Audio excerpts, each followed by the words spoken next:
guys, today let's draw. Okay. First, let's draw a house. There should be a square for the painting. Oh, it's blurred. Medyo mainit at malinsangan tayo po by tanghali at early afternoon. Ang forecast heat index pa rin po natin dito sa Metro Manila ay maaari pong mag-range from 39 First, to 41 let's degrees draw the Celsius, grass. 42 to 45 naman for most areas pa ng Luzon at Next, Visayas. draw a Generally, house. nasa extreme caution to danger level pa rin po tayo. Kaya hanggat maaari, limitahan pa yung ating mga outdoor activities at huwag kalilimutan yung pananggalan natin sa direct ng init ng araw. Ngunit pagsapit po ng hapon at yun dito, mataas na yung possibility ng mga biglaan like ng mga this, okay? pagulan, pagsigat at pagkulog dahil pa rin po ng This, heat release at ang mga lines. localized thunderstorm. So again, kapag Next, tayo put the nilalabas, window. So And for next, now, do we this expect na window. meron pa rin mga malakas na buhos na ulan sa tumigil na And talaga next, dyan let's sa put Mindanao, a sa door. Davao in particular? Kung severe thunderstorms po, possible pa rin po na magkaroon ng mga short period ng malakas Let's na add the pagulan, second lalo na po window. kahapon at gabi. An O outer pero based na window. banggit mo, sa Metro Manila, Like papalo this. pa rin sa 41 degrees And yung then heat let's index, di ba? draw the sun. For today, di ba, Grace? Tama? Opo, tama po. Dito sa Metro Manila, Let's maaari draw po clouds. 39 to 41 degrees Celsius yung ating Okay, forecast. it's done. So let's Okay, put. pero We have posible crayons. pa rin, malaki ang chance na mamaya So, hapon, let's ay color naman, it. biglang susulpot na naman itong malakas na pagulan at Now, let's- posibleng magdulot ba ng pagbaha? For today sa Metro Manila, Grace? Yan po So, possible pa rin po yung mga let's pagulan natin. Though hindi po color the tuloy-tuloy yung mga clouds. pagulan na ito, isolated lang, depende pa rin po sa Beautiful. area.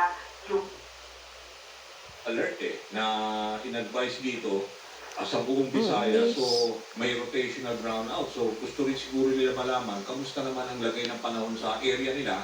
Siyempre, makakadagdag sa problema, Grace. And not that. same din po with the area of Visayas. Next, Yung let's mga put pagulan po natin orange. mula sa hapon at gabi, mga Let's color isolated the roof. possible 30 minutes hanggang 2 oras po yung itatagal ng mga pagulan po na ito. Kapag severe po yung thunderstorm, possible din na may short period na Sorry malakas for na pagulan. coloring it here. Okay.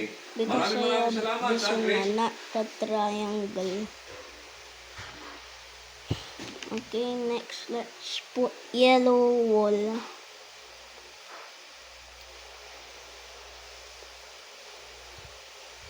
Even this, it's not even triangle. I just like that to be triangle, but it still failed. Everyone's so friendly though. I'm excited to try some of the food. Everyone's excited to see you, but like everybody. That's not like an exaggeration. Like every person wants a photo. Yeah, I'm excited And to try next, some let's food. put Maybe blue some- clouds.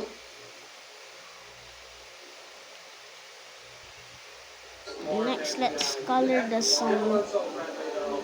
I'm excited to try some of the food. No, I'm just only drawing.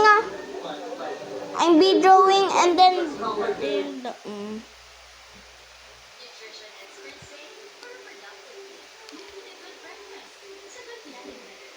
Sonora!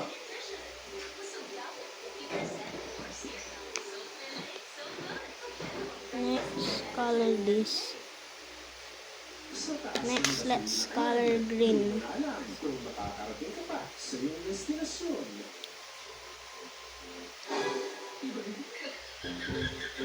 White's blurred. Let me fix it. Okay, it's not blurred anymore.